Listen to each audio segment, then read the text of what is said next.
ఈ మధ్య కాలంలో గత 2-3 సంవత్సరాలుగా రిలీజ్ చిత్రాల హవా ఎక్కువగా నడుస్తున్న విషయం తెలిసిందే. ముఖ్యంగా స్టార్ హీరోల సినీ కెరియర్లో బ్లాక్ బస్టర్ విజయాల్ని అందుకున్న చిత్రాలు మళ్ళీ థియేటర్లో 4K వెర్షన్లో రిలీజ్ చేసి అభిమానులకి మంచి ఎంటర్టైన్మెంట్ అందిస్తున్నారు మేకర్స్.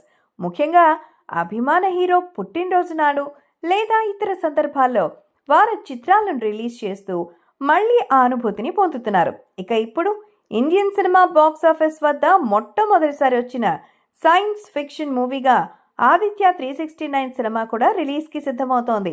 అది రిలీజ్. బాలయ్య హీరోగా, హీరో తరుణ్ చైల్డ్ ఆర్టిస్ట్గా వచ్చిన ఈ సినిమా అప్పట్లో ఒక సరికొత్త రికార్డు క్రియేట్ చేసింది.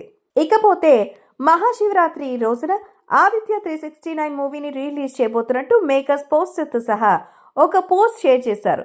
నేటి సాంకేతికతలకు అనుగుణంగా డిజిటలైజ్ చేసి ఈ సమ్మర్ స్పెషల్గా మరొక్కసారి ప్రేక్షకుల ముందుకు తీసుకురాబోతున్నట్టు తెలపడంతో బాలయ్య అభిమానులు ఫుల్ ఖుషి అవుతూ సినిమా కోసం చాలా ఎదురు చూస్తున్నారు. టైం ట్రావెల్ కాన్సెప్ట్ నేపథ్యంలో వచ్చిన మొదటి సినిమాగా పేరొందిన ఈ ఆదిత్య 369 సినిమాని శ్రీనివాసరావు తెరకెక్కించారు. శ్రీదేవి మూవీస్ బ్యానర్పై శివలంక కృష్ణప్రసాద్, బాలసుబ్రహ్మణ్యం ప్రొడ్యూస్ చేయగా ఈ సినిమాకి ఇళయరాజా అద్భుతమైన సంగీతాన్ని అందించారు. అంతేకాదు ఈ సంగీతం ఈ సినిమా విజయానికి ఒక కారణమైంది అని చెప్పొచ్చు.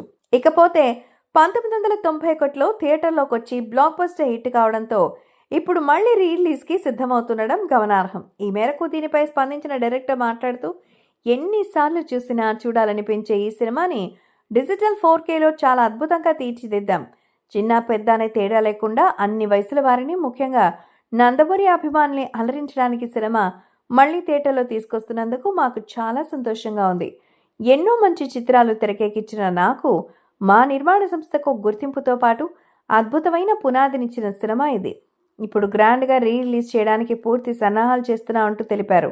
అలాగే శ్రీదేవి మూవీస్ బ్యానర్ వారు అధికారికంగా ఇన్స్టాగ్రామ్లో ఈ విషయాన్ని షేర్ చేశారు. ప్రస్తుతం ఈ విషయాలు సోషల్ మీడియాలో వైరల్ అవ్వడంతో బాలయ్య అభిమానుల ఆనందానికి అవధులు లేవనే చెప్పాలి.